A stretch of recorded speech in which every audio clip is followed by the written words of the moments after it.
হলো কি? তোমরা চুপ করে গেলে কেন? মাধব, কিসের পত্তর? না বড় মা, ওই ওই আসলে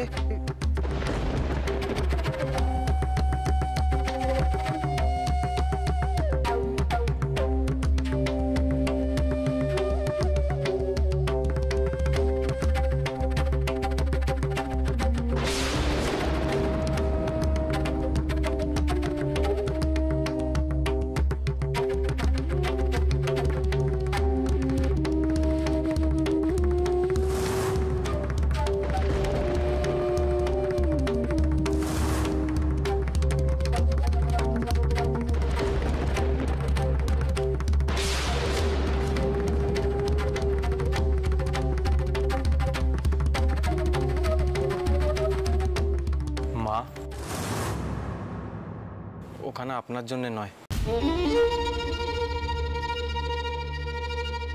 প্রাণকৃষ্ণ করুণাকে লিখেছে।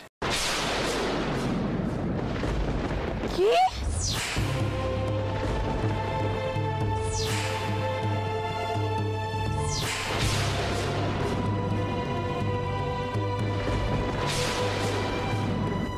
তোমরা এই পত্তর কেন দিয়ে দিলে? এখনো বিয়ে পর্যন্ত হয়নি। এ বাড়িতে এসব কাণ্ড কোনোদিনও ঘটেনি। কুমারী,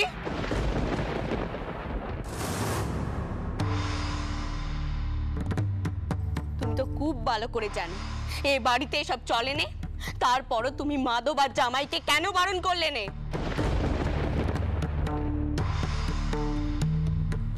পত্তরখানা কে নিয়েছে? মতুর? হ্যাঁ বড় মা। এই পত্তরখানা এক্ষুনি জ্বালিয়ে দাও। তোমাদের বাবা মশাই সমাজের বিরুদ্ধে গিয়ে তোমাদেরকে লেখাপড়া শিখিয়েছেন, গান বাজনা শিখিয়েছেন। তিনি মেয়েদেরকে ছোট চোখে দেখেননি বলে। তিনার মানই যদি তোমরা রাখতে না পারো, তাহলে তো সমাজে ঠিক বলে বিমানিত হবে। সকলে যা কয়, মেয়েরা লেখাপড়া শিখতে বাদন চারা হয়ে যায়, নাগাম চারা হয়ে যায়। তখন তো সেই কথাই ঠিক হবে, তাই না?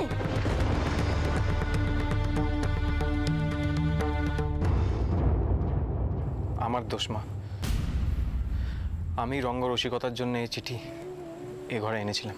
না না বাবা, তুমি এ বাড়ির জামাই, তুমি জানবে কি করে এই বাড়ির রীতিনীতি। কিন্তু কুমারী মাধব, ওদের তো বাধা দেওয়া উচিত ছিল। যাকে এখন তাকে সব কথা, যা হওয়া তা তো হয়ে গেছে। কুমারী, করুণাকে এখানে না গিয়ে দাও, যাও।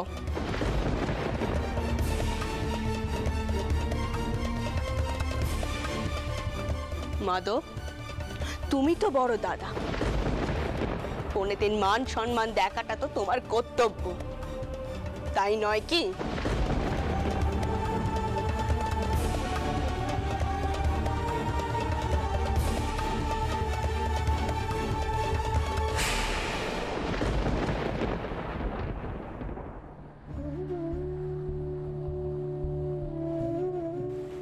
জামাই দাদা, কাজটা আমরা ঠিক করিনি।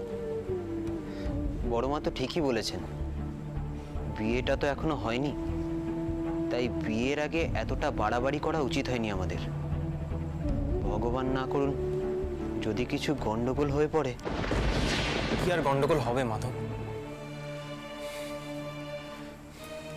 কালই তো বিয়ে, রাত পোয়ালেই তো গায়ে হলুদের তত্ত্ব আসবে।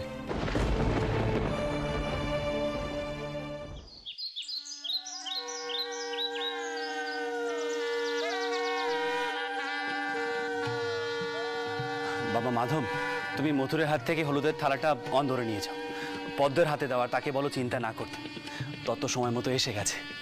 আচ্ছা যেটা মশাই, দিন মথুরবাবু। আপনারাও আসুন আমার সাথে।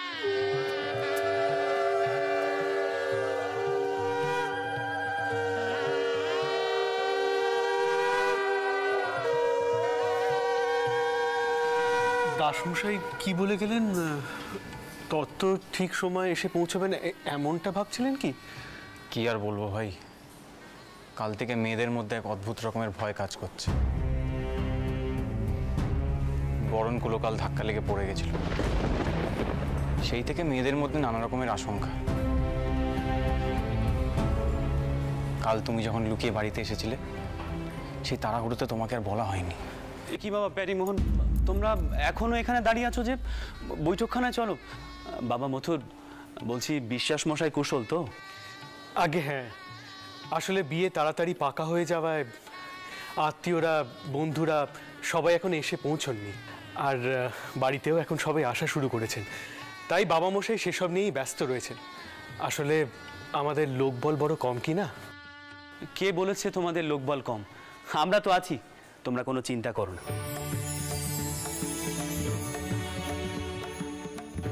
আর তুমি তো খুব ভালো করে জানো আমি এসব সামাজিকতা লৌকিকতায় বিশ্বাস করি না। আমি রাজা রামমোহন রায়ের বেরাদারিতে ছিলাম। আজ রামমোহন বাবু বেঁচে নেই, কিন্তু তার চিন্তাধারা তো আর মরে যায়নি।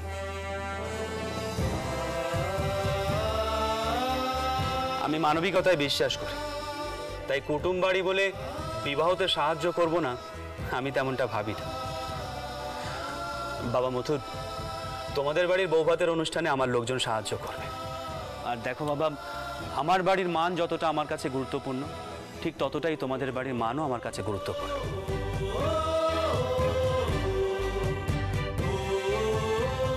দুই বাড়ির মান নিয়ে আমি টানাটানি হতে দেব না।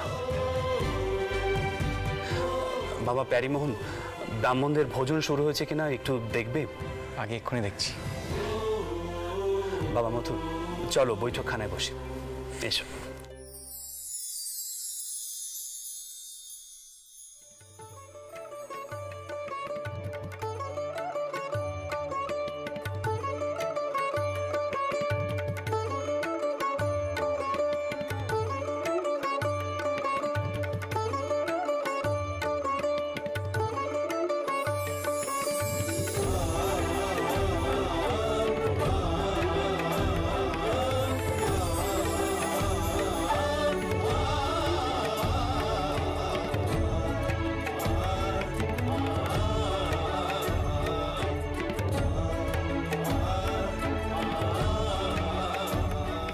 তাকে তো দেখছি না কোথাও, অন্য কারোর হাতে দেওয়াটাও ঠিক হবে না। উনি নিশ্চয়ই মলটা খোঁজাখুঁজি করছেন, কি করে যে তাকে ফেরত দিই।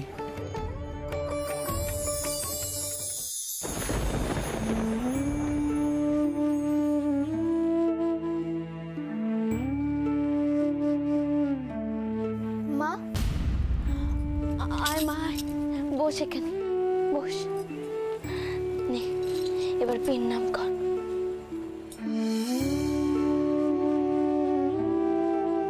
টাওর, আমার মেয়েটাকে আশীর্বাদ করো, ও যেন সুখী হয়।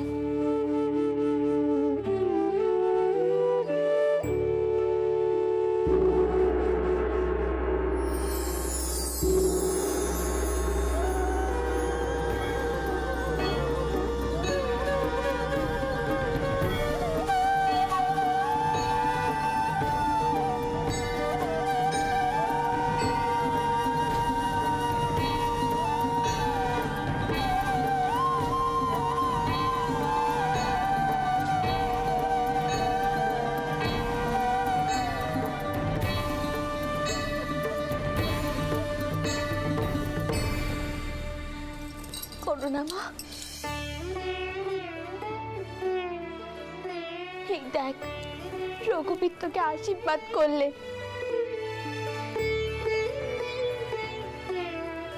এই ফুল সব সময় তোর আঁচলে বেঁধে রাখবি, কেমন? রঘুবীর তোকে সব সময় রক্ষা করবে।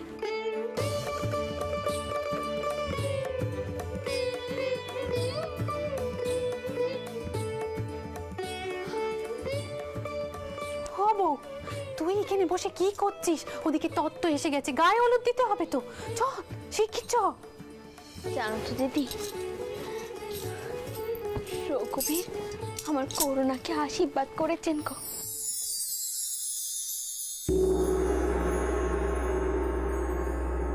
তত্ত্ব তো এসে গেছে, এখন এখানে থাকলে কি চলবে? সকলকে বিদায় করতে হবে না? দাসীরা এসেছে, তাদের নতুন কাপড় টাকা এসব দিতে হবে তো। যাচ্ছে গো যাচ্ছে, সব দায়ভার তো তুমি বউয়ের ওপর দিয়ে রেখেছো। ওকেও একটু জিরোতে দাও। চলো আমি গিয়ে দেখছি দাসীদের কি দিয়ে বিদায় করতে হবে। তুই গায়ে হলুদের দিকটা দেখে নে, এখনো তো টাউজিরা এসে পৌঁছালো নে। বৌঠান, তাদেরকে আনতে অনেক আগে পালকি পাঠানো হয়েছে, তাদের নাকি আসতে একটু দেরি হবে। ঠিক আছে, চলো দেখি গে, চলো। এবার ওঠ মা, গায়ে হলুদের ব্যবস্থা করতে হবে।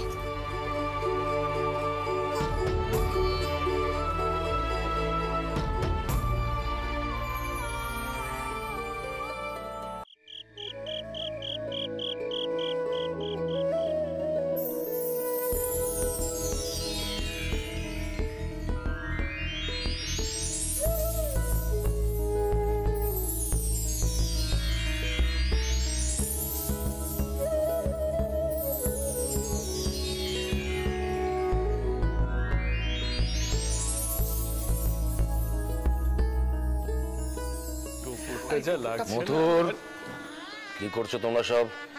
প্রাণকৃষ্ণ তৈরি তো? আর দেরি করো না কিন্তু, এরপরে দেরি হয়ে যাবে আমাদের। আমরা যাত্রা শুরু করব, গুরুদেব এখনই এসে পড়বেন। আর মার বাড়ি থেকে তো পালকি, নৌকো, চৌঘুড়ি বহুক্ষণ এসে দাঁড়িয়ে আছে। বাবা মশাই, আমরা তৈরি। আপনি বরং সংবাদ নিন গুরুদেব কোথায় আছেন, যদি বলেন আমি গিয়ে দেখতে পারি। হ্যাঁ, তুমি থাকো দাদার সঙ্গে, আমি বরং এগিয়ে গিয়ে দেখি। যাই বাবু, আপনি চিন্তা করবেন না, গুরুদেব এখনই এসে পড়বেন। নিশিকান্ত, তুমি গিয়ে বলবে যে এরপরে দেরি করে কিন্তু লগ্ন বয়ে যাবে, একটু তাড়াতাড়ি করতে বলো। হ্যাঁ,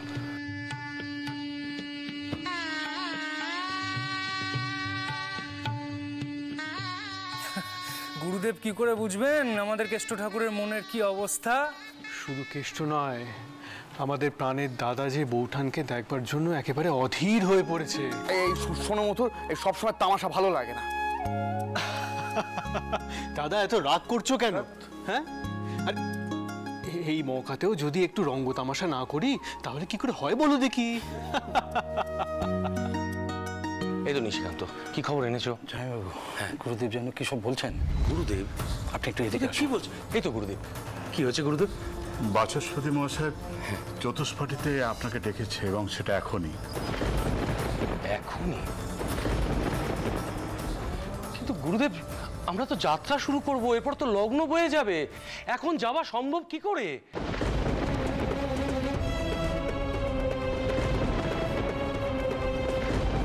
বাবা মশাই, কিছু ঘটেছে কি? না মধুর, সেরকম কিছু চিন্তার কারণ নেই, আমি সব দিকটা দেখে নিচ্ছি। তুমি এক কাজ করো মধুর, তুমি নিশিকান্তকে বরকর্তা করে এখনই বেরিয়ে পড়ো, তা না হলে না লগ্ন বয়ে যাবে তো বিবাহ বাসরে দেরি হয়ে যাবে। প্রাণকৃষ্ণ, বেরিয়ে পড়ো। আমি আসি, আমি আমি আমি একটু কথা বলে আসি। হ্যাঁ বাবা মশাই, কি হয়েছে বলবেন তো?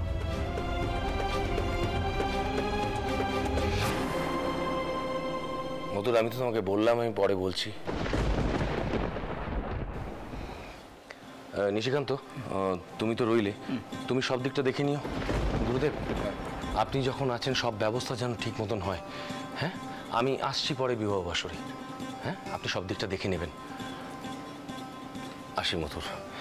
না না, চিন্তার কোনো কারণ নেই মধুর, চিন্তার কোনো কারণ নেই।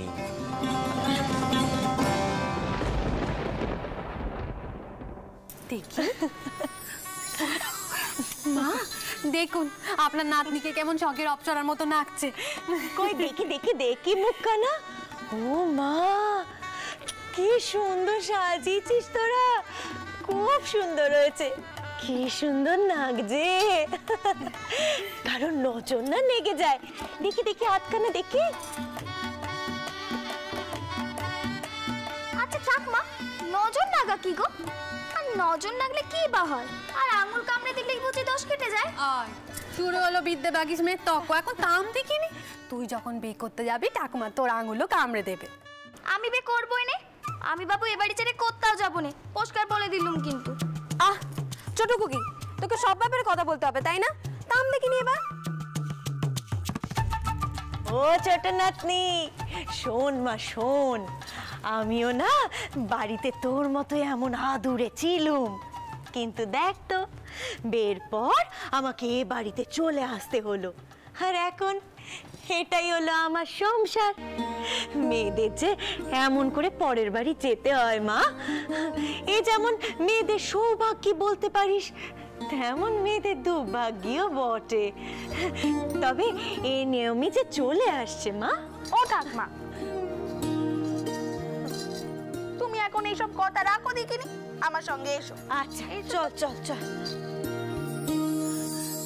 এই যোগীকে দেখে বলো দেখিনি কেমন লাগছে? শীত জামাইয়ের মনে ধরবে তো? ধরবে কিলো, না জামাই একেবারে চোখ ফেরাতে পারবে না। কি সুন্দর মুখখানা লাগছে, খুব সুন্দর। নে নে হয়েছে, এবার তোরা সবকিছু তাড়াতাড়ি সেরে ফেল দেখিনি, বরযাত্রীর ওদিকে আসবার সময় হয়ে এলো। যাক বাবা, টাউর টাউর করে সবকিছু ভালোভাবে মিটলেই হয়। নে নে নে তাড়াতাড়ি সব কাজ সেরে ফেল।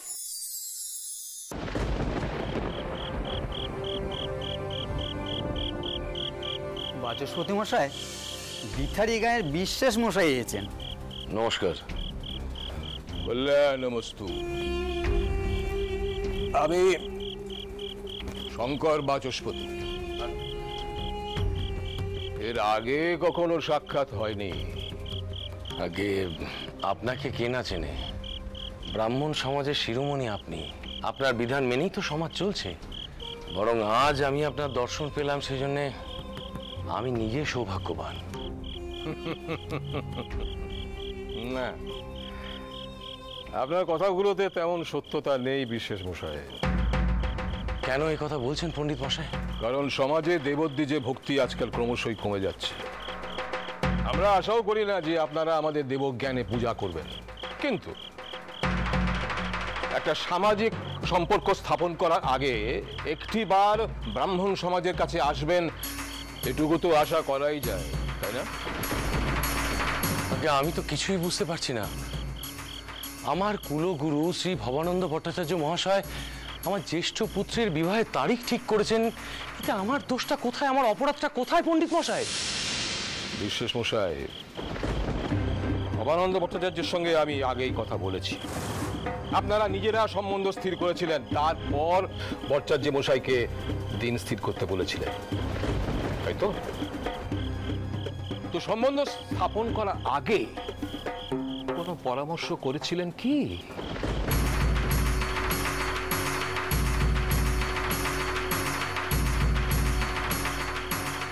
করলে আজ আপনাকে এখানে আসতেই হতো না। ধনরত্ন চাকচিক্য দিয়ে জাত কুল কেনা যায় না বিশেষ মশাই। রাজচন্দ্র দাস ঠিক সেই কাজটাই করছে।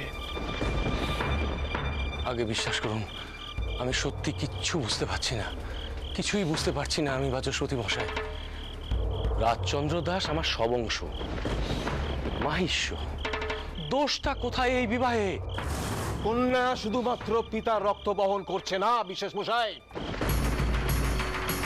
তার মায়ের জাতকুলের খবর নিয়েছেন।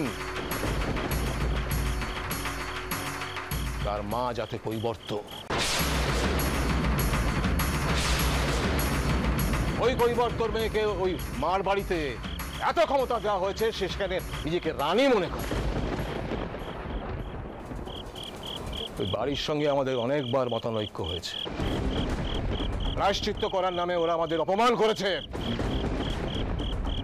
যে মেয়ের মা কৈবর্ত, তার সঙ্গে তো বিবাহ সম্ভব নয়,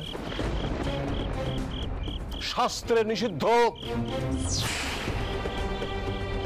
আপনার জ্যৈষ্ঠ পুত্রের বিবাহ হবে না বিশেষ মশাই, এটা আমার বিধান। পণ্ডিত মশাই কি বলছেন আপনি?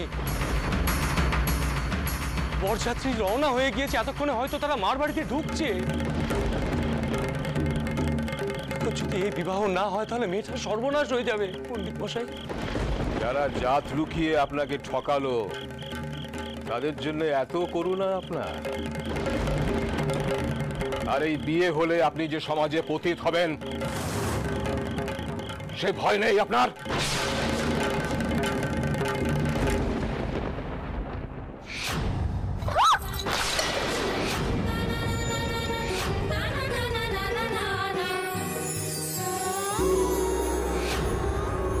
আমি জানি রঘুবীর, তুমি থাকতে কাউকে অমঙ্গল চলতে পারবে না।